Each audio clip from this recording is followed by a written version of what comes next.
Hello, everybody. Welcome to Live at Epiphan. It is Thursday at 3 o'clock. And I'm your host, George. I'm with the marketing group at Epiphan. We have Dave here as well. Hi, Dave. Hey, how are you doing? Great. This is going to be a fun show, I think. Yeah.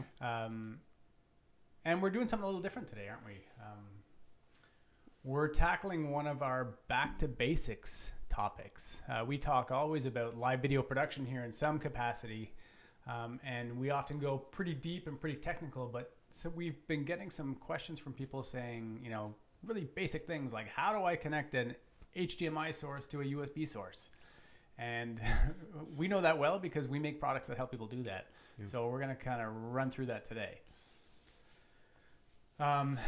If you're watching on YouTube, we are monitoring our comments there. So ask any questions, put any comments in, say hi, let us know where you're from. We should be doing it on Facebook too, but we don't have that open right now. But by all means, put your comments in there too if you like. So where should we start, Dave? Well, I guess we can talk about why there's any need to worry about HDMI and USB. So what's the deal? Why do I ever want to convert HDMI to USB in the first place? What's the need for that? So the most popular context would be what I'm holding right here. So you have a camera and you want to get the camera's image into your computer for live streaming. Right. That would be the main use case, and we're going to talk about that today and give you a quick demo of how to set that up so that you can get beautiful 4K or HD video from your camera directly onto your computer, where you can then use it in a streaming program, or you could bring it into a Zoom call if you wished, or anything you wanted to do with it. You want to get it onto the computer, and it sounds really straightforward, and it's really frustrating when you don't know how to do it. Right. And people are doing it more and more as we see people wanting to get maybe a little better image or a little different angle than what their standard webcam in their laptop can give them. And it's really not that difficult, right? It's maybe a little bit intimidating at first if you've never done it before, or you don't live and breathe AV like we do every day. But we're going to try to break it down, make it really simple. George is even going to give a little demo. So we'll walk you right through how it all works. And by the end of it, you'll be set to go. We hope. That's right. And that's right. We hope. Before this, the show today, I talked to our support team about what are the really, I said, dumb questions that people ask about USB and HDMI, and they said, well, they're not dumb questions. In fact, they're not stupid questions. So we're going to try to answer the really common questions that you might have about connecting HDMI to USB. So we've got a series of them, and we'll just get rolling through them. And Dave will put your knowledge of USB and HDMI technology to the test with these questions. Okay? All right. We should have some Jeopardy music here playing, but we will get banned from YouTube like we did that other time. That's right. So whenever you're ready, Cameron, you can line up those questions for us, and we'll start answering them. Cameron is our producer behind the scenes, and he makes all these nice graphics for us. So the first question, my computer has an HDMI port. Why can't I connect a camera to it? Yeah, it's a very good question, and it's actually one that I had before I came to Epiphan. The HDMI port that you see on almost every single laptop, not all of them have one these days, but most still do. That's actually an output. It's not a video input port. It's only for sending video out of your laptop to an external monitor, a TV, or some kind of capture recording device. So it's actually meant only as a way to send video that's already in the computer out of the computer to capture it or use it somewhere else or display it somewhere else. So in the case that we're talking about, you really need an input port on your computer. So if you had an HDMI port on the computer that was input, then you could simply plug your camera in, but there are no laptops that have an HDMI input port natively. So that's where a capture card comes from, is the need to be able to put that port, or more accurately, use one of the input ports you do have to bring in that HDMI signal. Mm-hmm. Yeah, so Dave mentioned a capture card, and obviously a lot of these questions are going to point you directly to why you might want a capture card. And that's what we'll be demoing later on in the show. The next question, Dave, I have a camera here, and it has a USB port on it. So through one of these little doors here on here, there's a little micro USB connector here. Yep. So why can't I just send my video signal from the USB port on this camera into the USB port on my Mac laptop? Right. Yeah, and generally that's a more frustrating question because that is both an input and an output port, that USB, but it's generally not for video, which seems strange on a device like a camera. But generally those USB ports are for connecting the camera to transfer recorded files, either movies you've recorded on the camera or still images, or to, change firmware or control the camera remotely. Frustratingly enough, most of those USB ports that are already on cameras are not for video. And so typically when you peel back that little rubber hatch or that little door on the side of your camera to reveal that port, there's almost always an HDMI port right beside it. And that's the one that is used for the output of the video from the camera. That's interesting. So, like, theoretically, they could do it. They could add them on cameras just as USB ports for transporting video, but instead, for whatever reason, they choose to do an HDMI port for video out and USB for control and files out. Yes. We are starting to see some changes in that with some of the newer cameras, which have USB-C ports and are able to do video that way. We'll get into that a little bit later, but for most people's cameras, you're going to have an HDMI port on it.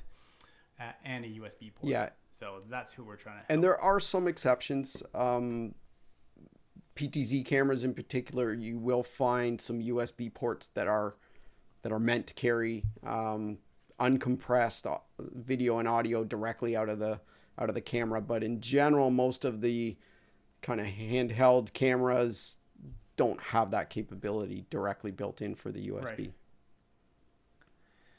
Yep. Okay, so my next question is, if you start Googling and you do HDMI to USB, that's what you're looking for, HDMI to USB, you see all these cables that come up and little dongles and things that cost under $20 that go HDMI to USB. What are those cables doing if they're not doing what this capture card does? Yeah, so in a lot of cases, it depends which direction they're going. But in a lot of cases, they are doing that conversion. So it's never just a cable. It will have some kind of silicon in there. By silicon, I mean a chip. There'll be a chip in there that is doing some kind of conversion from one to the other. And much like the kind of larger form factor capture cards, the power that is used for those chips that sit in that dongle or that device comes from your USB bus. So when you plug that USB side into your laptop, there's not only video signal there's power signal. And so that supplies the power to the dongle that you've connected in and allows it to do some signal conversion from HDMI to USB or vice versa. So there are, I would call them very small form factor capture cards if you want, that kind of look like a cable, but they're more than a cable. And I guess a lot of them are going the other way. So they're actually a USB to HDMI solution. Yes, there are a number that are going absolutely the other way. So yes, you need to choose the right one. And I think later we'll talk about different types of capture cards and things, and that's kind of one type that almost looks like a cable, but it's not quite. Yeah, right. Okay, cool. So if you have any questions and you're watching at home and you have questions about HDMI and USB and capture cards, all this stuff, put them into the chat and we'll be sure to answer them before the end of the program today. I see there is one question already. Someone's asking, what about USB to HDMI like Osmo Pocket? And that's one I'm not familiar with, so I'm going to have to check that one out. I don't know, George, if that rings a bell for you at all. I don't know it either, okay. But that's a USB to HDMI solution, I believe so. So I think that's not what we're talking about here. We're talking about going the other way to bring video from an HDMI source into USB so your computer can ingest it. But Osmo Pocket is not one I've heard of before, so I'll check it out and I'll just make sure that it is that way. But I'm not familiar with that particular product. Okay. Okay. This is our last question. Let's see. Yes, last question. What does a capture card actually do? what's in here. I see like on one end I have an HDMI port. Yep. And then on the other end I have a USB, both female ports on here. So what does it do? Right. So the video on an HDMI cable has a number of pins associated with it, and there's electrical signals there carrying that video. USB has the same, but the pins are not the same, and the protocol or the way the video data is formatted to be sent over those different cables is not the same either. So what's happening inside the capture card is it's taking the video signals from the HDMI, it's kind of doing a little bit of processing inside, and then converting them into the format that a USB cable and the device that's on the end of that USB cable, the format that it expects video to arrive in. So it's really doing a conversion of the video format from one signal, HDMI, to the other. It's leaving, for the most part, most capture cards can do this without doing any kind of compression or without changing the actual video pixels, if you want, or the values of the colors and things. It can do a straight translation from HDMI to USB if that's what's required.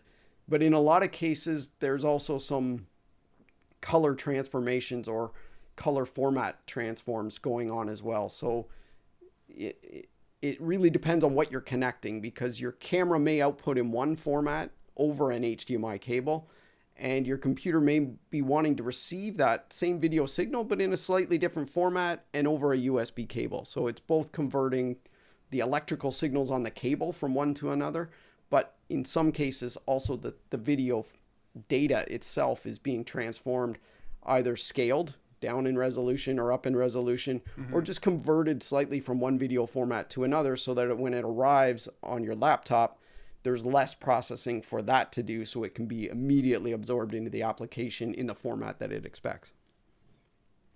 Right. And it sounds like it's doing a lot there, but from a user point of view, as soon as you plug this in, it's really, really basic. Yeah. It, like, people call them dongles because it's just an extension of your USB cable your HDMI cable into a USB. So it's very, very simple. Yeah, in fact, the one I'm holding right here. I was going to say, in fact, a lot of the things we just touched on, the conversion of, color formats or resolutions, a lot of that is done without the user needing to be aware of it or configure it in any way. Really, when you, specifically our capture cards that are UVC compliant, when you plug them into the computer, it basically asks what format and what resolution, how do you want to see this video signal? And then it asks the camera, what are you sending me? And it will do the conversion for you, so that the user doesn't need to know which formats are where. It doesn't need to know, are they being converted, or are they not being converted? They just need to connect it up, and it will negotiate with both sides to say to the camera, I can only support these formats. Please provide me one of these. And then it'll ask the computer on the other side, what format do you want to see this in? And it just transforms it to whatever it needs to be. So it's very user-friendly from that perspective. They don't have to know any of that's happening. They just plug it in and it works. So it's quite simple from a functional point of view. Fantastic. So why don't we take a minute and show people how this works? I've got a Great. little bit of a workspace here in my makeshift desk. And you can see I've got a capture card. So this is one of Epiphan videos. AVIO 4K is what this is. And so you can see I've got an HDMI port on one end and a USB port on the other end. And what I'm going to try and do is connect this camera. This is a Canon, what is this? An MK2, I think. I should know this. MK2. I haven't played with this one. We have a number of Canons around our office right now, which we're all really enjoying. And this is one of them. So I'm going to connect this Canon camera to my laptop, which is the same laptop I'm using to monitor this show here. So hope you can still hear me okay with my mic here. I'm going to be bumping around a little bit. But to start with, I need an HDMI cable to go into this camera. So behind one of these little creaky doors is an HDMI port. And what you'll find is that the HDMI ports come in 3 different sizes. So the one here, I'm not sure if my autofocus is going to pick this up, sorry, is a micro HDMI port. So it's tiny. I have this little tiny micro HDMI cable, which allows me to extend it into a full-size HDMI cable. So put them together, and I have just a normal HDMI cable, really. And I'm going to plug that into here. Okay, so that's my camera with my cable. I'm going to turn on my camera. Probably a good move. And then I take my HDMI cable, I plug it into my AVIO 4K. So that will go here. Then I have a USB cable. It's this blue USB 3 cable. So that's a kind of an important detail. You don't want a USB 2 cable here. And I plug it into the bottom here, so I have my cables all connected here. And then I'm going to plug this USB into my Mac laptop. I have one of these antique laptops that Mac used to make with ports on them. They've since removed all the useful ports and give you only USB-C ports. So I can still plug this right into my computer, which is great. And right away I see a little red light up on my AVIO here. And oh, now it's blue, which tells me it's happy. And I'm going to open an application here on my computer. To make this demo really simple, I'm just going to open QuickTime. So if you're doing some kind of live streaming, you're probably going to use OBS or VLC or something like that. But QuickTime allows me to just quickly test to see if my setup is working. And so I'll show you what this looks like. So here it is grabbing my, it's kind of awkward.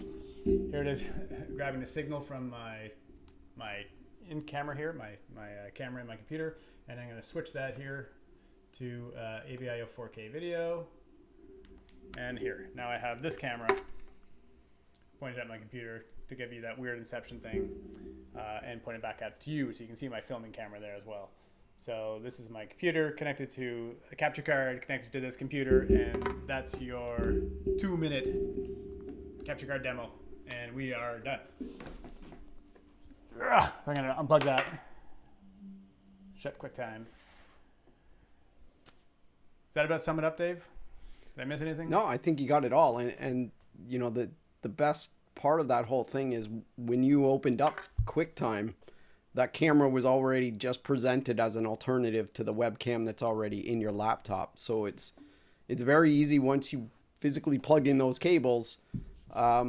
You know, the drivers inside macOS already recognize that that's a video source, and then they know which applications are open, and they make it available to those applications that are expecting a webcam. So anything you connect to that capture card, if it's a camera or something else, it just appears as a webcam in all of your traditional software. So whether that's Zoom or QuickTime or, as you said, OBS or, you know, Wirecast, whatever it is you're using, it just shows up. There's no configuration that you need to do on your laptop.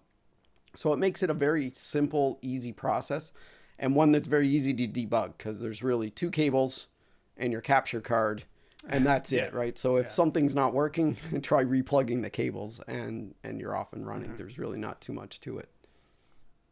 Yeah, we have quite a bit of gear involved with all of our setups, and I don't think it's ever really the capture card problem. I mean, there are things that can happen with weird signals and weird cameras and interlacing and stuff like that with a capture card, but it's so rarely the source of your problem. So it's always a delight. Yep. And when it comes to buying a capture card, like, what should people look for? If these people here who are watching this decide, yeah, okay, I need a capture card, I need to get my USB out of my camera into my computer, what do they look for when they're buying one of these? Because we make them, and a number of other companies do as well. Yeah, so I would say, especially if you're using it with a laptop, obviously you're going to be looking for something that's USB oriented. So you have that port available on your laptop. So you want to make sure that it's USB 3 or USB 3.1 or something if it's a USB-C based grabber. But that capture card needs to be, or ideally should be, USB 3. If it's not USB 3 and instead it's USB 2, then the capture card itself is going to have to compress the video that it receives from the HDMI before it can put it into your computer. So ideally you want to avoid that compression because it's only there because the USB 2 protocol can't handle that much video data. So It's very easy to select ones that are USB 3 compatible, especially these days. Most are, but do look for the USB 3 on one side. And then obviously on the other side, you want your HDMI connector, or if you're coming from an SDI camera, maybe you want an SDI connector. So there are a few choices on the other side in terms of what kind of video signal you wish to convert to USB. And other than that, it's mainly looking at resolution. So you mentioned that's our AVIO 4K. So it can handle a 4K signal uncompressed. But we also have HD versions. And so when you're looking at different capture cards, they will have different specifications, mainly two specifications: the maximum resolution they can support and the maximum frame rate they can support at that resolution. So you just want to be making sure if you need a 4K 60 signal, it needs to be 60 frames per second. Just make sure your capture card is going to provide that for you. If you can get away with 4K 30, or if you're in the 1080 world, then you've got a lot more options. So you just want to check the resolution, check the frame rate, and then the physical ports. Make sure it's a USB 3 and an HDMI. So it's fairly simple, but there are a few things you just want to check along the way. And one last thing is you are going to abuse this thing. Right. So just make sure it's well built so that you can, because you always kind of throw it into boxes, you do whatever you want with it.